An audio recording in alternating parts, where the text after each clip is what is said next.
Ebusiafo na ye checha obi biara esanso ema ahwefo etiefo adofo ganafo nyinara abrochefo nya ye mo biara akwaba ede eba Attention TV. Debi amekase, we are your most inspirational YouTube channel. Aha, anagana fo nyina eti aha na abrochifo ehwe. Enti no ahobrase kwanso oba ye channel no so. Wohu.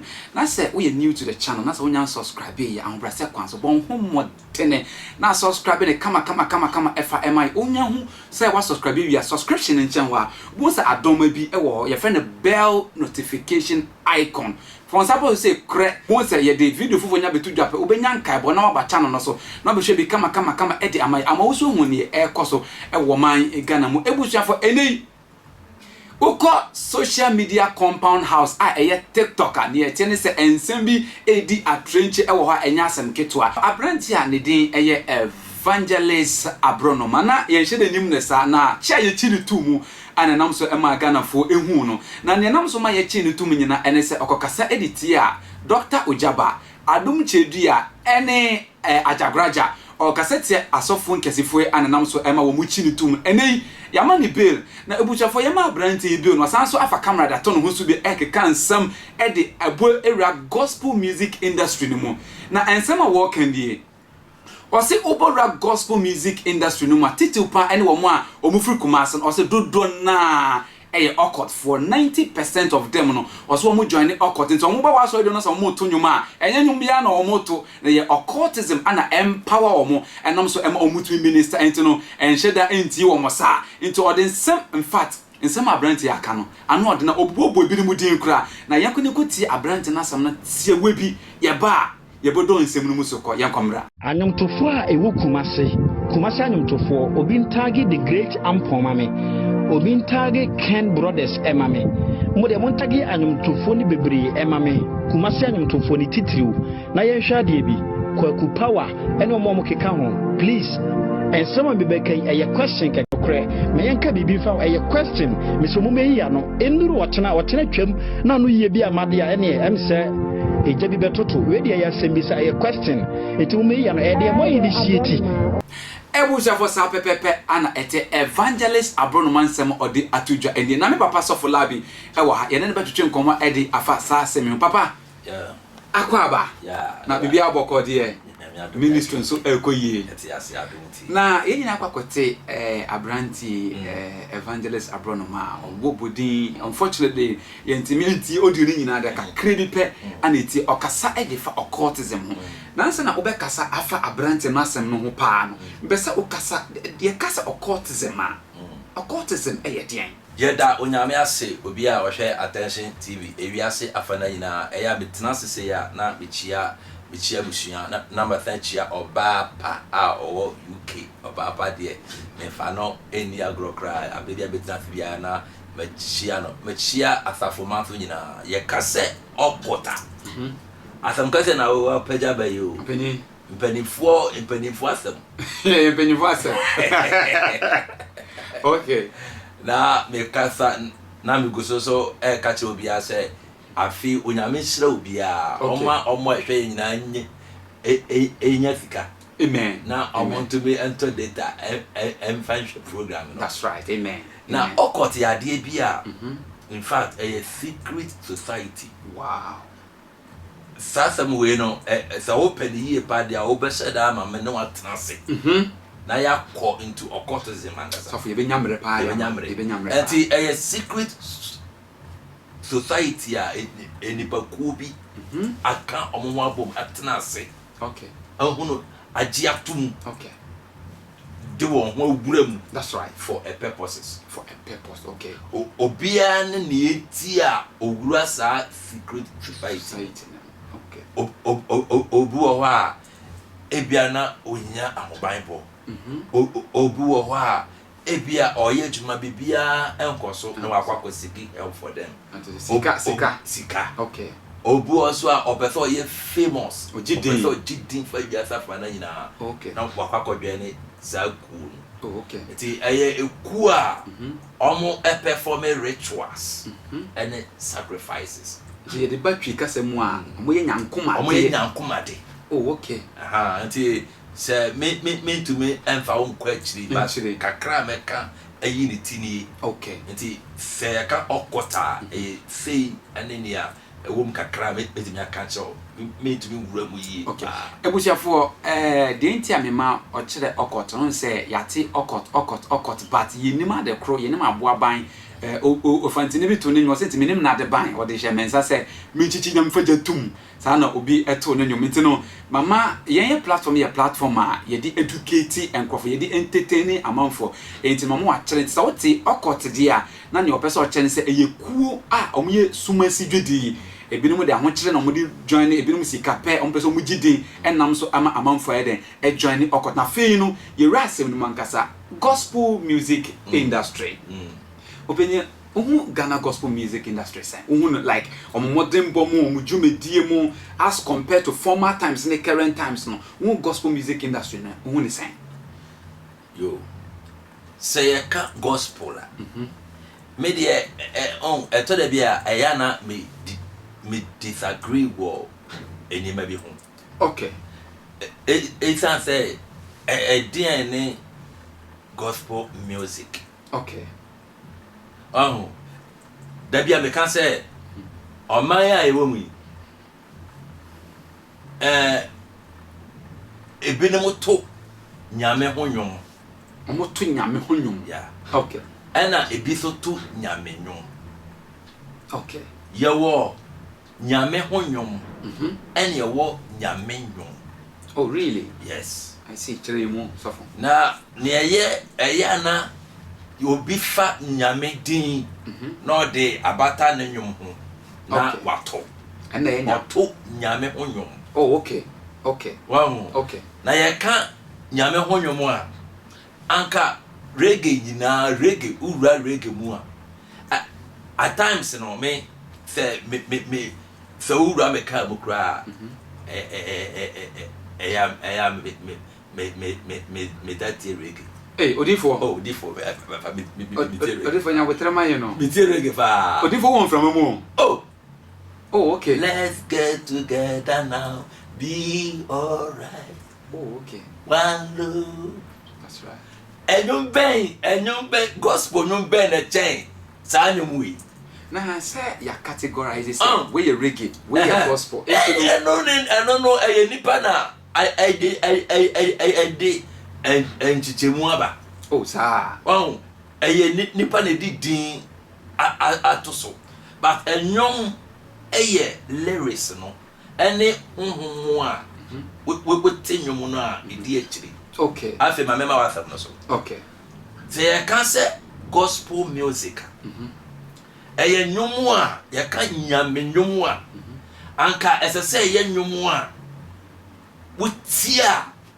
se wusunsuma wu kura se nyane wow ye won krofo bi wo oman Ghana mu a se wutie worship okay na wutie obi na no se oto nyum a aya tumi bi epem ya de ben se won pese wo be bom paye po a bo se paye na afuro no mu ba oh really ene ya wo nkofo bi wo ho so a omo to nyum a wo mu se oto nyum no all right but utu say dede nko a I see sunsum bi ani wow enti gospel music ya nwum a atwi nipa ko nyankopon eben nipa atwi nipa ben nyankopon okay say ka gospel song a nwum a atwi nipa ben nyankopon okay wow okay by your gospel songs de bi wo ho a oko ba bia bi wo kwa oko ba boko no mo de boss wo ba ye bo gospel ba oh enti utimi say ye onwum wo ho a sa wo bo ne ba enyo makono say omuntie okay because 2 minutes di akiri no so tia best sana ba na free ba wa pie enti on be so beti into no gospel song nankasa no we say 2 minutes 2 minutes oh I see gospel song dia all to nyamenyom a eye nyamenyom krogin a ode mpaibɔ ne akom kire ena ede asaf ye wura mu to no otia ntumi nyina otia sunsum ni kan na adan na ene gospel yi obi kura timiti gospel ni bi manesa ne chiko wiase adan na gospel obi so tia obi si ese na wo kan dede nko a obi nso se enye hwe ba se na wuche mi nka originally no ka gospel de ka waseti mi sisa ne pa etimi etwi nipa be nyanko na adan na ene gospel ni bi no mo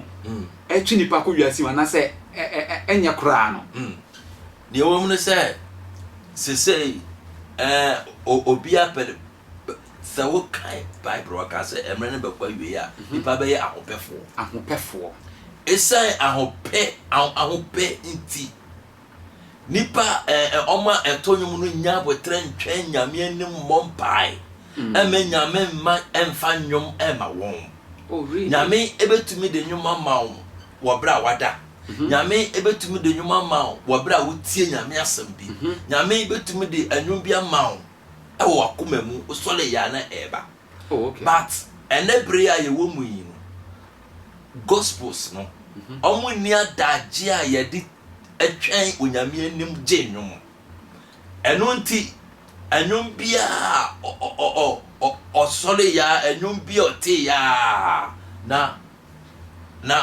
wede na auto na eno nti na esan se ade bia wanya ho abotra mompa ya mo nyankopon amfa ma wo no etumi enyina nti no na esese okowura baabia sade na want to be anya botre antwen onyankopon ma amfa ma no okwaji tumi foforo a ebetumi aboa because ewi ase na ye tumi mi pe na made pa ye okay senye nyankopon tumi a na bonsam tumi na onyankopon tumi ne so sisai won okay onyame tumi no otwen ene sisai ededa ho a ebetumi ama sa wo pesa wo yini pakase a wo tumi pakase enti se won tumi onyankopon sisai no so de in fact and that form okay wahu okay eno nti senya se tumi mienu yi na on tumi ntwen on tumi ntwen ni a onyankopon de onyankopon de na esese okope tumi a ebetumi aboa no enti asama Abronomaa eka ho asama no okay metumi aka se efa baby aye no kre esan se anyomtofo ni bibi atete omtachere maso anyomtofo ni bi e de omsidis akwose abosom afe anyomtofo ni bi esese okotomu a omotonyom enti untumi unse anyom anipa ne to no enseda nyanyom bia okay anso ne enipa tu di akire wow esan sacrifice bia wa yagu sidi ne so okay enti we ye den nipa ebeji atum okay wow okay enti se wo bisa me se dia no gospel a me tell say gospel ye onyankopon enwom wow e onyankopon nwom a esa kire nipa efi boni mu ko enkwaji obi oto nwom a nipa no yo ogodwinseni se den ana nipa sunsun bi tinimu se den otie nwom na etumi change no baba yin bisa ya ho se gospel musics are in at the etumi sanipa mako okay mako it's not just wo na wasa wo twen nyankopon nim a ye bo na wo se wutua edenya original gospel song betimi asesa ne bana twen na nipa ntimi ntua bo na se twen na nipa ntimi ntwen ti na mokọ okot ne mu na okot no se nya eno so nya free but yet the song mutimi ye wo se denti ana nipa ntimi ntwen nyankopon enim the same price because gospel ye be more gospel music a be more obeji dia na se be se nipa enya de a eda form both in the gospel ewo nyankopon mu ana bunsam mu nso ena form inta de na emre nipa benya de akot mu akakọ sacrifice no so na form ade nipa ntwen emfa ntwen nyankopon the same sacrifice na ti ne tene se price ne bi wo ho a enye ebia enye affect wo nipa duan bebre Oh, okay. Price need to. Okay. Sa. Okay. Wow. Okay. Say be a okoi. Na ya catch now say, okay. You able to me am wa be very famous. But ebi a wudi, ebi a infie say ya.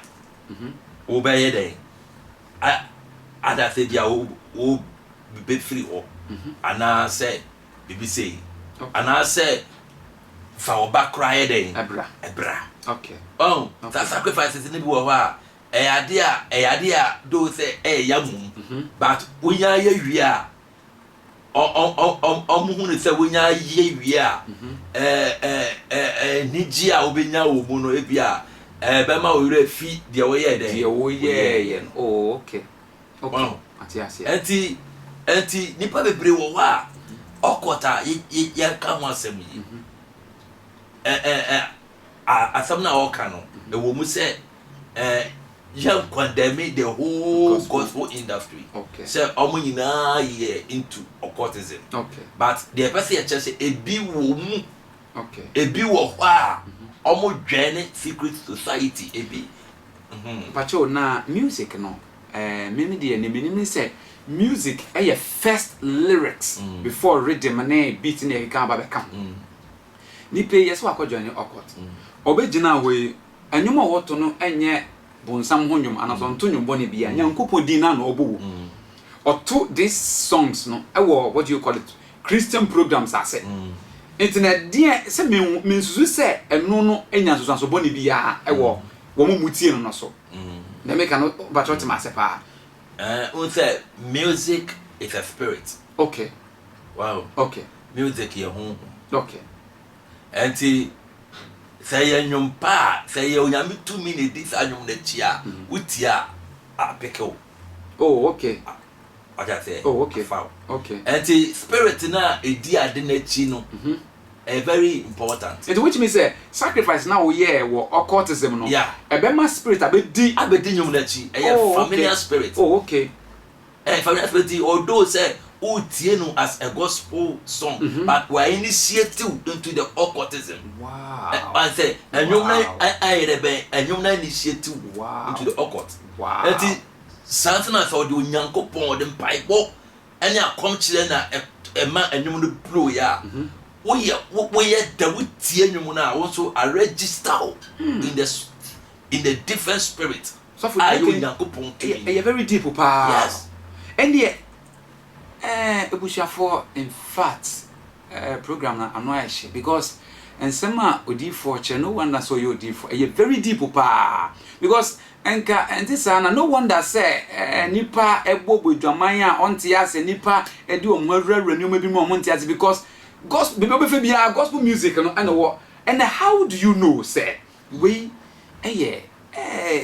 papa ni bi we because what you hu no say the enye papa na wo occult no enya nso wo ni otie no so yenso ye be se na ehu se kontakra a woto nwunum yi o de koje yenye nim se gospel na oto ye nim se bibi te chire anase bibi ente chire nti be se na ehu na aboye kra ho ban anu ni asema the one say Bible say one a honhom no eka won no ofisa honhom no eka na eka me ya ya jutum say ye onyankopon ba. Okay. Enti say we yo say we yo jidinia say we spirit filled person. So what one man hon konkron antra mu a enya nyumtofo nko a atofo nyina ye wo that spirit no. Okay. Familiar spirit. Okay.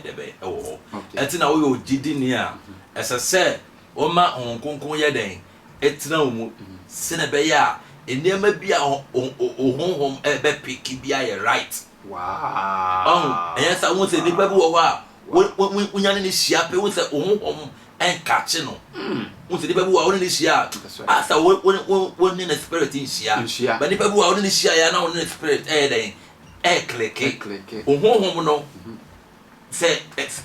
say onyankopon etumi na say ti umu a et se magnet. Wow. Say ehu obi a onye papa reject no. Wow. This is ehu obi so a oye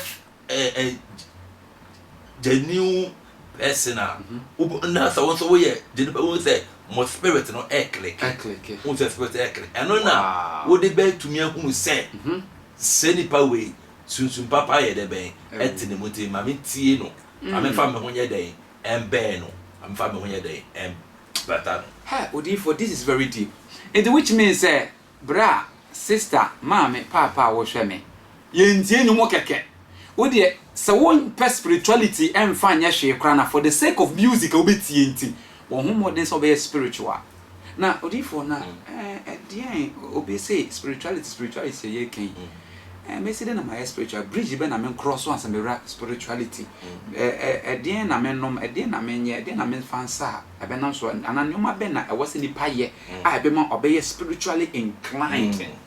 Adia so we are very important we pan we bisano Paul can say we say yeti hunamu die but yes sana ye to them enye hunamu say ye to no anti ye nam wiase die but ye to sa okay well that's right yet hunamu num but ye to sa that's the two realms mun ye wono yes ha akuna different yes oh wow this is deep entina so we onyankopon nipa so we o kristoni a ade ba ko a enso hunu se wuti wiase de but wuti wiase esan so te hunhun eno nti wuntumi ntina wiase ko wiase mo wodidi to survive onum fuel to survive we dey bebre wo ho a nipadua honam no betumi ayede a survive wiase mo sanso na for you to survive in the spiritual realms there's something you have to also do as I said o person survive our home we are inclined so to me ehunu say o besua empire bo wow so besua empire bo so we utumi ye empire bo for as I said utumi so ehwe wa kwan so yi so utumi hwe wonantie emu fi debe eyi ewo mu say ewo say ewo mu a utumi do yafu ye den ato ho now where then to connect yourself in the spiritual realms because you know enemy say light here boy say wo phone kwa say ewu a say wo phone call offer I just where then o plug wow I want light on that's right now I kiki phone now start say here then charge and sana wo betumi use phone without charge this is powerful ti etoda bia powerful so we ni pay say one charge one connect one to the spiritual plugger you will be blind enema bia enya dia ubetumi mo bibia ade a enya kura ben wa say amana bi po na tu animu a de anana say wote wo because the spirit has died. This is very deep. This is very anti occult ne de e wo ho na enyumtofo no gospel musicians bebre wo omo tonwum omo make obia nim won say obia fie body din a obia nim no but ono anim say ni nyina so fie awurade wow odi for emrenenti. In fact, program now I very very interesting, very educative papa na embrepemu ne benya odi for na ye na board because or you sure or you very articulate, very inclined when it comes to spiritual things.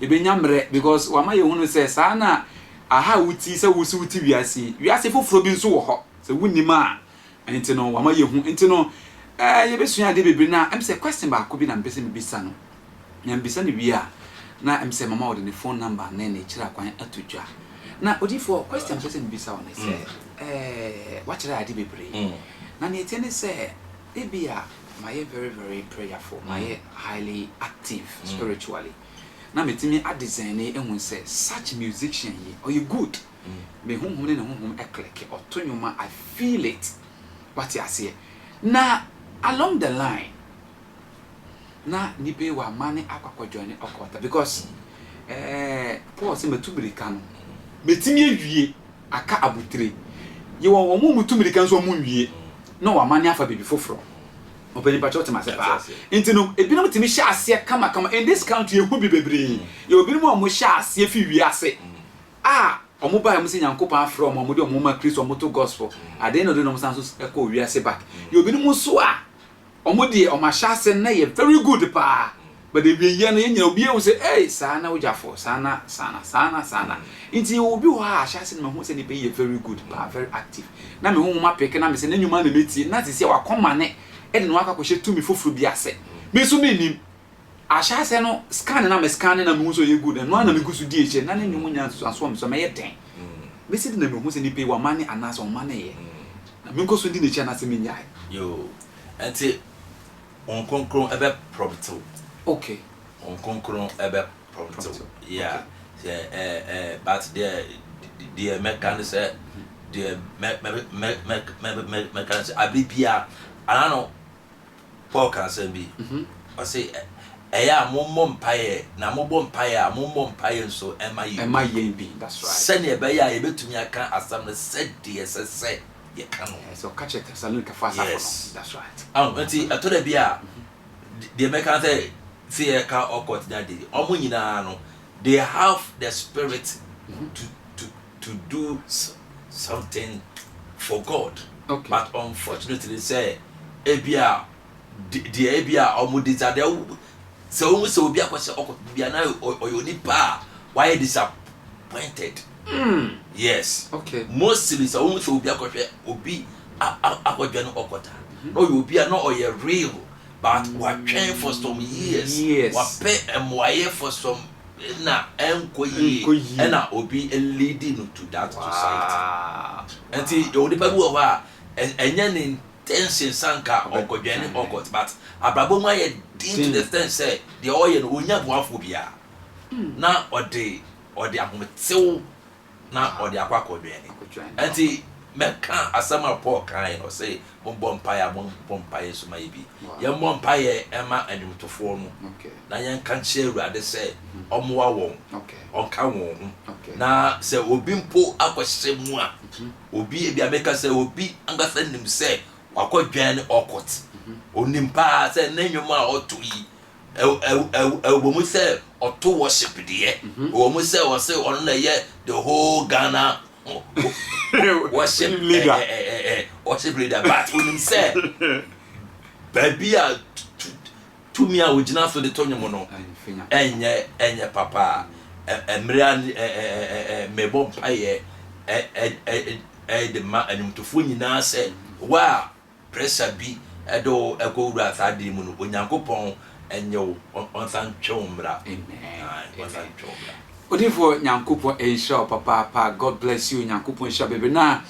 ye de dwumede ni nyina ba ne wiye na men sorry anase yen sorry ebra ye ma odifo akwanyama ondi na safo ho adanse kakra na omfa ne follow ne telephone number entudwa se ne be ya wo hwe ne kira kwan obenya ne odifo quick one yo meda onyame asese enenso wakoso etie prophet Labia oda asafo aye fa say Palace of Zion Ministry ewo ablekuma kev onyame enshira say abrebia wo hwe me ewo Attention TV so mamo America mamo Italy mamo UK mamo Amsterdam mamo South Africa mamo bia onyame enshira bukoda bia empire kase a mato ne din say spiritual clinic sunsumu ayal sabia beton safra say ope obi en na bompaye o ha obi eda wo so amane bi akire wo so ope onyame nipa obetumi na bompaye na waka wa ha so akire no ope onyame nipa obetumi ahwew na wa ahwe sunsumu ahuni ya hefa koso nyina wo bra won kan kire na waka kire wo na wagina so abo empire amana fresa number we na wa bra bo enye senia etieda emishira. God bless you. But if one for number nantu ya oka 0246 977 290 Pacho se studio bio 0246 977 290 emishira. But if pese oye ade we mai pese more opportunity obi hwe yen na ba mabu obi hwe yen enida so asa onyumtuni bi abono homoden atro nyoma ye ne obetimi bi anso omba out eye ne so onko join okot obi nso akwa join okot afiri wo mu se sana ne nyoma tie no enye sana tie afi wo no opeko obe frimi so hu ne onye no be se opegya mpaye e ma ya hwefo o ka bibi gun frimi mu se ne be ya e benya impact ensunsuaso e wo bi na ba mu ebu obi nso wetie gospel music ni bia enya ensunsuaso bɔ no ho ne so a e twe na aka o se yim be se opegya mpaye gun frimi mu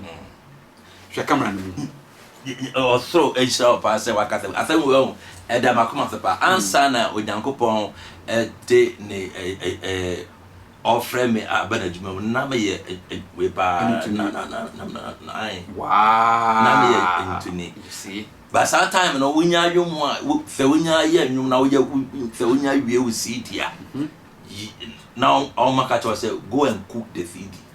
Go and cook. Yes. Wow. Say if I can't go and cook the CD a why you to for na yet ya say ko na konwa je say fakoto abosum fie na yen kanche gosu nye bribi ansa na wo dey about out enti was a time na ye enum na me say na me hip life. Okay. Yeah, enti na that time na ye catch us say go and cook the CD. Wow. Enti me catch out Saturday way a sharp ache. Enti me to anyumtofo nyina efo say enya de keto. Enyum to no it said Bible say dayede enyum to ne pupu jeluko afesu.